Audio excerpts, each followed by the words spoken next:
Welcome to a quick tutorial on how to enhance your projection mapping workflow with the help of Vertex's 3D calibration markers. While this 3D project item is an accurate representation of my real-world projection target, in Vertex it's only a geometry file that would be rendered and visible without a texture such as our UV test pattern, which I'm gonna drag on top of my object's clip container as an auxiliary content for our projection mapping. By default, the render editor is set to a 2D mode.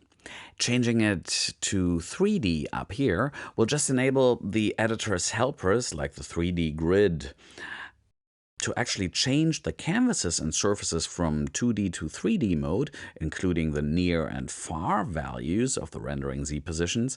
Please switch to 3D via the render editor's context menu.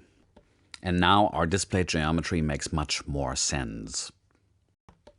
Next, inspect the surface connected to your projector's output and go to the Viewpoint tab and Calibration settings. Disable Live Calibration Update for now, as we're going to add multiple markers that are not even remotely positioned, so it would not reproduce a pleasurable result with Live Calibration Update on. The Calibration Markers category has got a button to add a marker.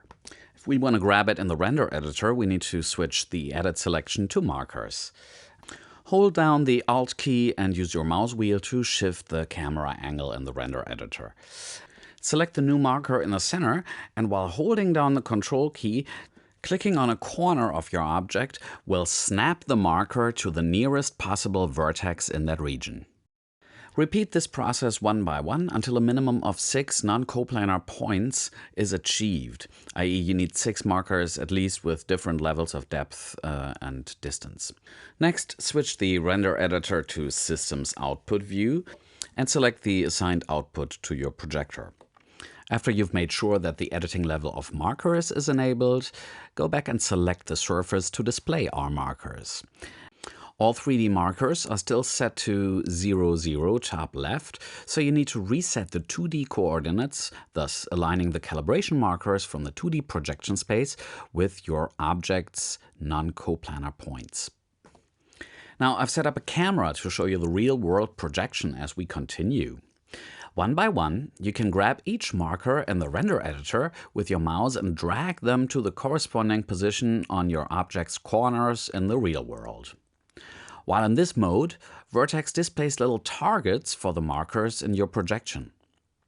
Once you've aligned them roughly, click on the Calibrate button in the Surface Calibration Marker settings and let Vertex align the surface around your 3D geometry. At this point, you might need a second pair of eyes on stage, guiding your pixel-shifting hands.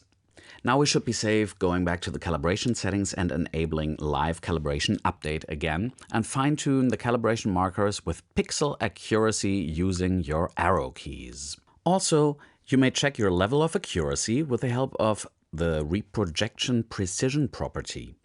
The lower the number, the higher your precision. What also might be helpful in this process is reducing your clip's opacity for a better visibility of your markers.